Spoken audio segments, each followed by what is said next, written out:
Glória a Jesus. Irmãos, abra sua Bíblia comigo no livro de Esdras. Nós ainda vamos ter mais louvores daqui a pouco. Fabriciano se prepara aí para aquele louvor. Aleluia. Mas nós vamos meditar neste momento na palavra de Deus. Está em Esdras, capítulo número 7, dos versos 6 ao 10. Diz assim: 6. Este Esdras subiu de Babilônia e era escriba hábil na lei de Moisés, dada pelo Senhor, Deus de Israel. E segundo a mão do Senhor, seu Deus, que estava sobre ele, o rei lhe deu tudo quanto lhe pedira. Também subiram a Jerusalém alguns dos filhos de Israel, e dos sacerdotes, e dos levitas, e dos cantores, e dos porteiros, e dos netineus, no ano 7º do rei Artaxerxes. E no mês 5º veio ele a Jerusalém, e era o 7º ano desse rei. Porque no primeiro dia do primeiro mês foi o princípio da sua subida de Babilônia, e no primeiro dia do 5º mês chegou a Jerusalém, segundo a boa mão do Senhor sobre ele. Versículo 10. Porque Esdras tinha preparado o seu coração para buscar a lei do Senhor, e para cumprir e para ensinar em Israel os seus estatutos e os seus direitos. Gostaria que você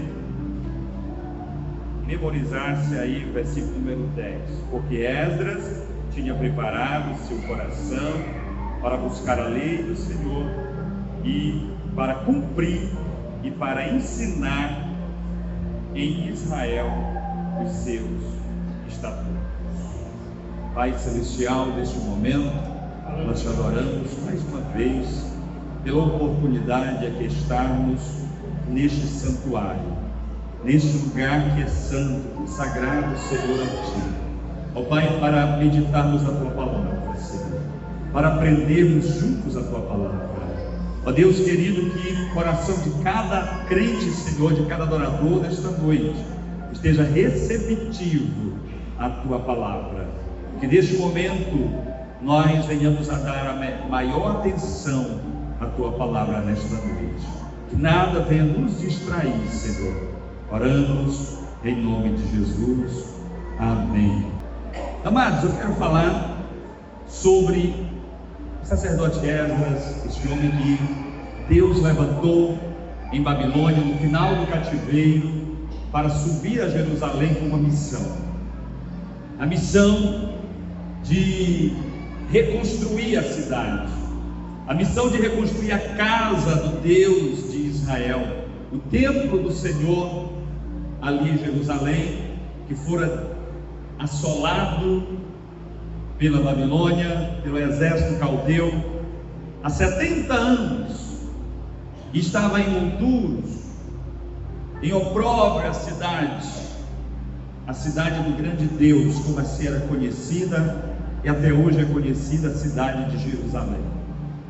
E Esdras, ele foi a pessoa ao lado de Zorobabel, que foi nomeado como governador pelo imperador aquela grande missão.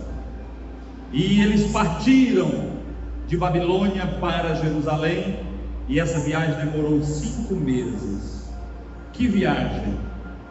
Era uma viagem a pé, com velhos, com crianças, com utensílios. Era algo que exigia muito cuidado, então foi uma viagem prolongada, diferente da de Neemias, que demorou 1 mês para chegar. Quando ele foi diferente, foi montado, foi a cavalo e chegou de forma mais rápida. Mas eu não quero falar hoje com você sobre o contexto histórico deste cenário. Eu quero ir direto ao ponto, lá para o versículo de número 10, que foi o último que nós lemos, aonde está escrito assim: porque Esdras tinha preparado o seu coração para buscar a lei do Senhor e para cumprir e para ensinar.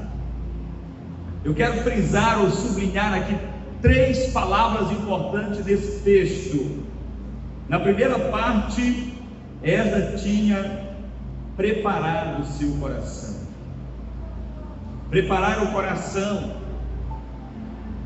é colocar como prioridade na sua vida. Segunda palavra,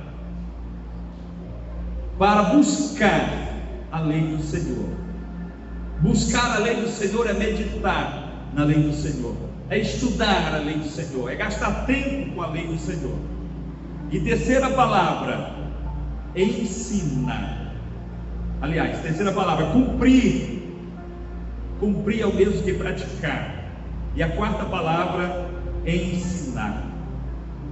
Nós vamos usar essas palavras com frequência neste breve sermão. Não se preocupe que não vai ser um sermão longo, porque daqui a pouco o presbítero Edmilson também estará assumindo para ministrar a Santa Ceia do Senhor, tão importante também quanto a ministração da palavra. Eu gostaria de falar com você sobre a brevidade da vida neste sermão. Nos dias desses nós éramos meninos, e hoje já tem alguns com 60, alguns com 70, outros com 80, até 87 anos nós temos presente aqui. Mas olhando para trás, tem a memória de alguns dias, de quando éramos meninos, de quando estávamos na roça, de quando estávamos na companhia do nosso pai, de quando praticávamos alguma arte, e esse tempo já passou. Essa brevidade da vida nos faz pensar, amados, como gastar a nossa vida, o nosso bem mais precioso, de maneira mais sábia, mais produtiva. E isso passa a ser ainda mais urgente quando a gente cai na real que o bem mais precioso da vida não é dinheiro, como tem um provérbio popular aí que diz que tempo é dinheiro.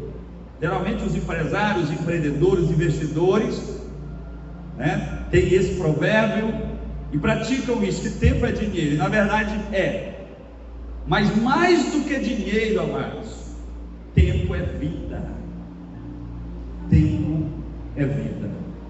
Isso se torna muito mais urgente.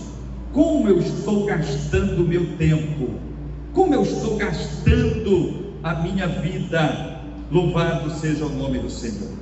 Eu creio que vale a pena nós olharmos para a vida de Esdras e aprender com ele um pouquinho como ele gastava o seu tempo, como ele vivia a sua vida. Louvado seja o nome do Senhor. Primeiro ponto deste estudo, deste sermão: estudando a palavra de Deus. Esdras gastava o tempo da sua vida, ou boa parte do tempo, ou o tempo mais precioso da sua vida, estudando a palavra de Deus. Como disse o versículo, porque Esdras tinha preparado no seu coração para buscar a lei do Senhor. Esse buscar a lei do Senhor é estudar a palavra de Deus, é ser hábil na palavra de Deus, é manejar bem a palavra de Deus. Para Esdras, a palavra de Deus era a lei dada por Moisés. Para a igreja, a palavra de Deus é toda a Bíblia, incluindo a lei. A Bíblia Sagrada, 66 livros, é a palavra de Deus para as nossas vidas. Como nós temos gastado o nosso tempo em relação à palavra de Deus? Esdras tinha aplicado no seu coração buscar a palavra do Senhor, estudar a palavra do Senhor, priorizar a palavra do Senhor. Aleluia. E nós, queridos, qual tempo nós temos dedicado à palavra do Senhor? Qual tempo, o percentual de tempo da sua vida você dedicou à palavra do Senhor? Depois que você se converteu, conheceu a Jesus, conheceu o poder de Deus através da palavra de Deus, passou então a compreender que a Bíblia é a maior preciosidade que nós temos, tornou-se a nossa única regra de fé e prática, a carta magna da igreja. Depois de sabermos da importância da Bíblia, de que através da Bíblia que Deus fala conosco, que Deus se revela a nós, de que o Espírito Santo nos ensina a respeito deste Deus maravilhoso, depois de saber de tudo isso, que tempo você tem dedicado à palavra de Deus, a estudar a palavra de Deus? Vamos fazer um balanço agora? Vamos fazer um balanço agora, de cada 24 horas, quanto tempo você tem? Vamos falar de horas não, vamos pegar mais leve, vamos falar de minutos. A cada 24 horas do seu dia, quanto tempo você tem dedicado para a palavra de Deus? Não me responda, faça uma viagem. Eu fiquei muito feliz ontem, quando estava conversando com alguém, e esse alguém disse: a sua bênção, pastor, já vou dormir depois de ter lido a preciosa palavra do Senhor. E eu fiquei muito feliz em pensar que tem alguém que medita na palavra do Senhor, ainda com este apreço. Amados, porque nós vivemos uma correria tão grande, uma ocupação tão grande, e a gente tem aplicado tempo em muitas coisas que são urgentes, e as coisas urgentes têm roubado a prioridade das coisas essenciais. Temos colocado no armário as coisas essenciais, para um dia, quando nós colocarmos em dia as coisas urgentes, nós voltarmos lá nas coisas essenciais. Mas sabe qual é o problema de tudo isso? Que as coisas urgentes sempre vão estar acontecendo na nossa vida. Você nunca vai se livrar das coisas urgentes. Todo dia terá imprevisto, todo dia terá algo que não estava na sua agenda para você resolver com rapidez, para você aplicar a sua energia ali. Por isso você precisa ter as suas prioridades em dia. E a palavra de Deus, ela precisa ser prioridade para a igreja, para aquele que já se converteu a Cristo, que já conhece essa palavra, que a tem como todas essas características que nós citamos agora há pouco. Todo cristão, amados, e principalmente líder, aqueles que aspiram pela liderança, precisa conhecer muito bem a Bíblia, precisa se esmerar, se esforçar em conhecer a palavra de Deus. Nós sabemos que isso não vem de graça. Você vê aqui um pregador ou um pastor citando a Bíblia e falando dezenas de referências bíblicas, textos bíblicos de cor, e você fica empolgado. Esse aí sabe Bíblia, esse aí é uma Bíblia ambulante. Eu quero dizer para você que nada vem de graça, tudo tem trabalho. Nós precisamos exercitar. Ela colocou no seu coração buscar, meditar, aprender a lei do Senhor. Nós precisamos colocar no nosso coração, queridos. Às vezes a gente delega ao pastor a incumbência de estudar a Bíblia e trazer tudo esmiuçado para nós. Às vezes a gente delega ao professor da nossa classe de escola bíblica a estudar e trazer tudo mastigadinho para nós. A gente não quer ter o trabalho de ler, de abrir as referências.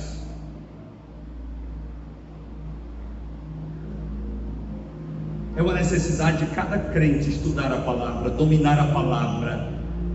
Quando eu digo dominar a palavra, é manejar bem a palavra do Senhor, porque nós é que somos dominados pela palavra de Deus, guiados pela palavra de Deus. Louvado seja o nome do Senhor para sempre.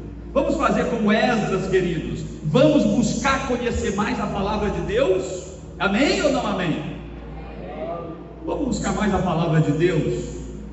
No dia que o pastor te chamar para dar uma palavra, ler o versículo, você falar com ousadia, você falar com segurança. No dia que você precisar falar de Jesus para alguém, que é o que mais deve acontecer na nossa vida, você ter segurança para falar do amor de Deus, ter sabedoria para falar do amor de Deus, amados. Porque tem gente que infelizmente, não vou dizer a maioria, mas um grande número de crentes não sabem nem pregar o Evangelho. Nas primeiras 10 palavras que ele está falando com o pecador, ele já mandou o pecador para o inferno, ele já botou a pedra em cima, ele já condenou. Precisamos ter sabedoria. Você observe, nas poucas vezes que nós temos o exemplo de Paulo ou de Pedro pregando a palavra, aqueles homens iam com a sabedoria, queridos, contextualizando os fatos conforme as profecias bíblicas para apresentar Jesus. Nós também precisamos buscar esta sabedoria, nos esmerar, aleluia, para levar Jesus aos nossos amigos. Os nossos amigos precisam estar ansiosos em ouvir uma palavra da igreja. Aleluia. Eu estou dizendo para você diluir o Evangelho de Cristo, como falamos aqui pela manhã, não. Estou falando para você buscar sabedoria para alcançar os corações feridos, os corações necessitados. Então a primeira característica de Esdras, queridos, ele estudava a palavra, ele era um exímio estudante da palavra, da lei do Senhor. Segunda característica, ele era um praticante da palavra. O texto diz o seguinte, que ele colocou no seu coração buscar a lei do Senhor para cumprir. Cumprir é praticar, cumprir é viver aquilo que estuda, aquilo que aprende na palavra de Deus. E eu quero revelar algo para você que quem sabe não te agrade. Infelizmente, nós vivemos numa geração que até conhece bem a palavra, que até usa os meios, porque os meios hoje são muito diversificados para nós termos a palavra, para conhecermos a palavra, para estudarmos a palavra. Se você vai no YouTube, você encontra um monte de pessoas, inclusive heresias, mas tudo em volta da palavra. Se você abre o Google, tem Bíblia de todo gosto, tem versículo para todo tipo de sentimento que a pessoa demonstra naquele dia. Está alegre, está triste, está brocochô, está ansioso, tem um versículo, está tudo no Google, tudo na internet. As pessoas têm acesso à palavra, mas nós vivemos uma crise terrível na nossa geração. E qual é, pastor? Crentes não praticantes, cristãos não praticantes, conhece a palavra, mas não consegue viver conforme a palavra, não consegue cumprir a palavra, não consegue desenvolver as obras que a palavra nos orienta. Tiago fala a respeito da fé sem obras. Nós temos hoje uma multidão de pessoas com muita fé, mas você vai buscar as obras, você não encontra. Tiago, ele adverte: mostra-me a tua fé sem as obras, e eu te mostrarei a minha fé com as obras. Fé e obra tem que andar juntinho, amados, tem a mesma medida. Aliás, se você quer saber se um crente é uma pessoa de fé, analise as suas obras, porque as nossas obras é que denunciam a nossa fé, o nosso compromisso com Deus, a nossa retidão, o temor ao Senhor e a sua palavra. É a fé do crente que denuncia, que é demonstrada pelas obras. Aliás, a fé sem obras, Tiago diz, é morta, não vale nada.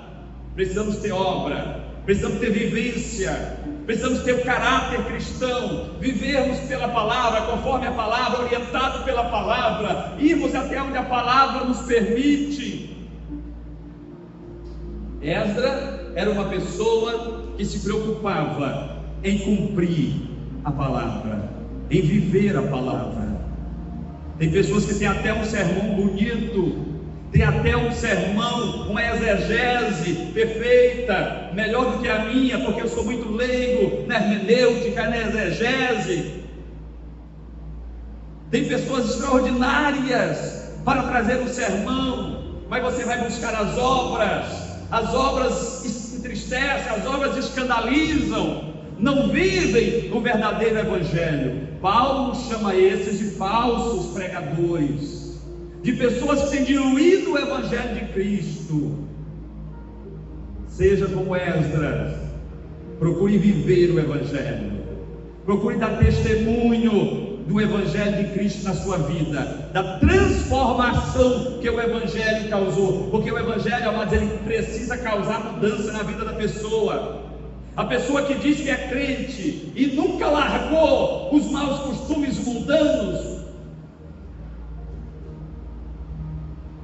pode até ser crente, mas não é salvo, não foi liberto do poder do pecado. E o crente em Jesus precisa ser liberto. Jesus não nos chamou para uma vida de servidão, mas para uma vida de liberdade.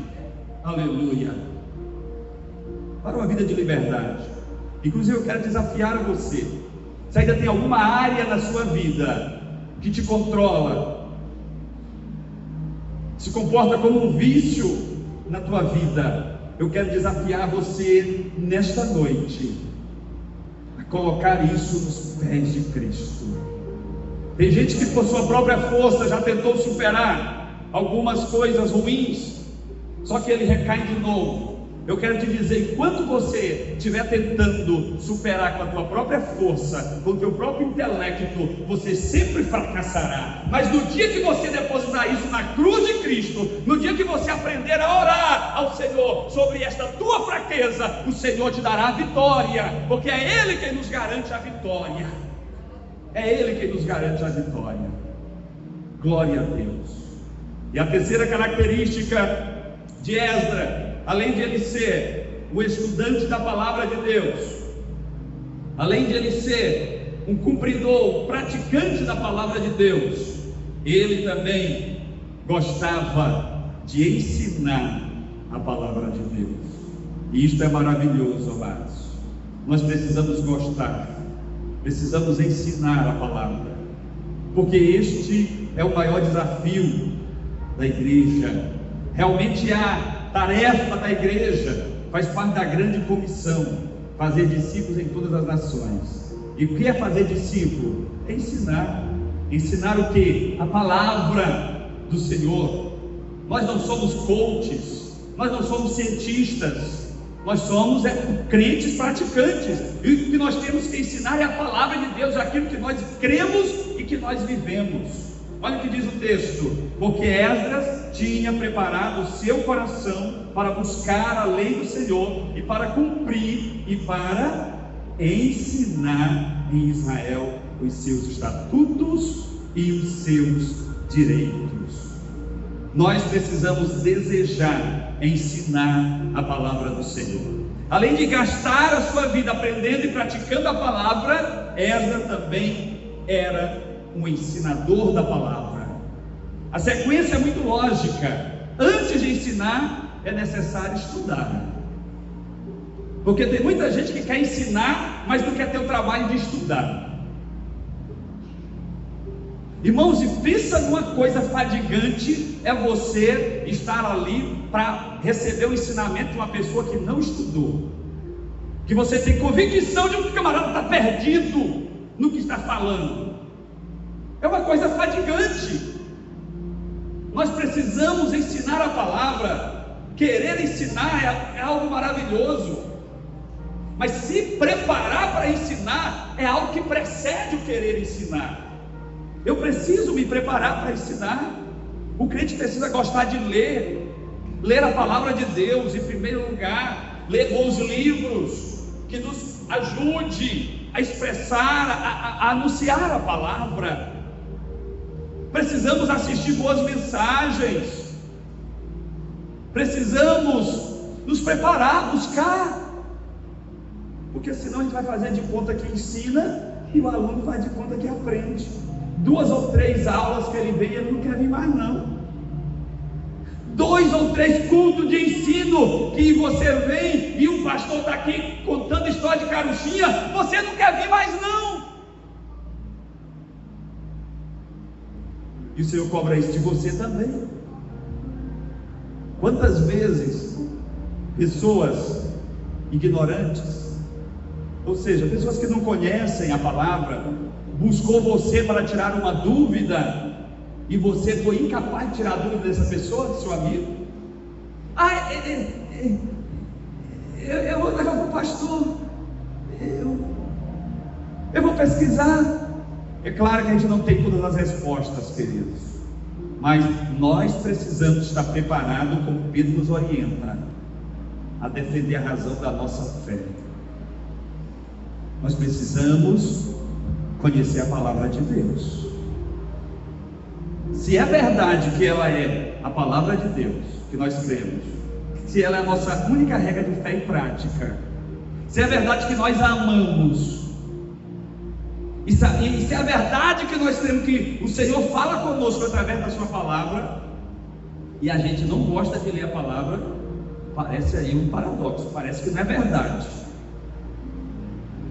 Nós precisamos gostar da palavra. Aliás, nós estamos fazendo um desafio de ler a Bíblia todo esse ano. Nós começamos com mais de 50 pessoas, e nós temos menos de 30 pessoas ainda nessa guerra. Os outros já ficaram para trás, já pararam, ficaram uns no Pentateuco, outros nos históricos, outros nos profetas. Eu quero desafiar a você que parou, tenha ânimo, levante-se, recomece onde você parou, ainda há tempo. Se você não conseguir terminar junto com os outros, ainda que leve 2 anos, mas não pare, e quando terminar, volte no Gênesis de novo, porque a palavra de Deus nos ensina, nos instrui, e não tem nível intelectual, amados, que nos abstenha de aprender. Já chega, eu já aprendi. Não, queridos, todo dia que a gente ouve alguém falar da palavra, a gente aprende. No dia que eu ouço o Jorge pregando, eu aprendo. No dia que eu ouço o Demétrio pregando, eu aprendo. No dia que eu ouço o irmão Osvaldo, no dia que eu ouço os demais obreiros pregando, eu aprendo, queridos. Nós aprendemos uns com os outros, porque o Espírito Santo, ele é vivo, ele trabalha exatamente nessa diversidade. Vamos nos preparar para ensinar a palavra. O Senhor espera isso de mim e de você. Mas eu não tenho nenhum cargo na igreja, pastor. Ele está funcionando para os obreiros. Para ser ganhador de almas, não precisa ter cargo na igreja. Você já viu algum ganhador de alma que não conhece a palavra? Ele pode até ser analfabeto, mas ele conhece, ele tem a palavra, e ele consegue falar. Até as pessoas que não sabem ler, elas têm uma afinidade, desenvolvem uma afinidade maior de memorização, assim como as pessoas cegas desenvolvem outras habilidades para superar a cegueira. A pessoa que não sabe ler, ela também desenvolve habilidades. E eu conheço muitas pessoas que não sabem ler, são iletradas e são excelentes ganhadores de almas, pregadores do Evangelho. Ainda mais você que sabe ler, queridos. Ainda mais você que o Senhor deu o entendimento das letras. Não negligencie, aleluia. Se prepare para você ser um ensinador. O Senhor está contando contigo. Louvado seja o nome do Senhor. Esdras estudava, Esdras praticava, Esdras ensinava a palavra de Deus. Ele sabia que o seu povo precisava conhecer a verdade e não ficava perdendo tempo. Irmãos, é uma realidade chocante. Já passou do meu tempo, preciso encerrar. Mas tem bilhões de pessoas morrendo, indo para o inferno. Isso não te preocupa? Isso não te incomoda? Você que tem a verdade, conhece a verdade, se considera salvo na pessoa bendita de Jesus, não te preocupa com os milhões e bilhões que estão indo para o inferno sem conhecer esta verdade? Compartilhe o Evangelho, seja um missionário, seja um contribuinte da obra missionária, queridos. Seja um estudioso da palavra de Deus. Mas eu não quero ser obreiro. Eu já disse que para pregar o Evangelho não precisa ser obreiro, não precisa ter título. Seja participante das reuniões de ensino, de estudo. Se tem uma EBM, Escola Bíblica Ministerial, você não é obreiro, mas você pode entrar, a entrada é aberta para a igreja toda. Vai lá, aprenda juntamente com os obreiros. Se tem uma EBL, Escola Bíblica de Líderes, você não é líder em lugar nenhum na casa de Deus, vai lá, aprenda com os líderes. Amanhã você pode ser o líder na casa do Senhor. Se prepare para isso. A escola bíblica na igreja, participe da escola bíblica. É culto de estudo, de ensino, participe. É culto de oração, de consagração, participe. Porque não adianta ter sua palavra e não ter oração, ter vida consagrada. Tem que ter todo o equilíbrio. Eu quero desafiar você, querido, a buscar mais, a desejar, a buscar, aleluia, a palavra do Senhor. Buscar não só para você ter conhecimento e se orgulhar disso, mas para alcançar vidas para Jesus, com a palavra da salvação. O Senhor conta conosco, aleluia. O Senhor conta comigo, o Senhor conta com você. Como eu comecei dizendo, a vida é tão breve. Ontem você tinha 15 anos, hoje você já tem 45, 60. E o que você tem feito para o Senhor? Quantas almas nós temos resgatado do caminho da perdição? Daqui uns dias vai ter só a memória. Aqui passou um pastor chamado Enoque Felício Bezerra. Era abusadinho, mas gostava de falar do Evangelho. E o pastor Enoque já terá passado, já terá ido. E o que o pastor Enoque fez no seu ministério tão breve, tão curto? O que nós teremos feito? Que fica essa reflexão para cada um de nós. O Senhor conta comigo, conta com você. Nos inspiremos no exemplo de Esdras. Esteja preparado. Busque ler a palavra, estudar a palavra, aprender a palavra, ouvir a palavra. Se você não tem habilidade para leitura, tem um aplicativo da Bíblia no celular, que você pode baixar o aplicativo, colocar lá o texto bíblico e marcar para você ouvir. E o próprio aplicativo vai lendo em voz alta para você, e você vai cozinhando a tua comida, lavando a tua louça e ouvindo a palavra de Deus na voz que você desejar. Está simples, amados, não tem desculpa. Não tem desculpa. E você acredita que lá no dia do tribunal de Cristo ainda vai ter muitos que vão inventar mais desculpinha? Só que lá não vai valer desculpas. Que o Senhor tenha misericórdia de nós. Que o Senhor nos dê graça para nós sermos estudantes, praticantes e ensinadores da palavra do Senhor. Amém, amados?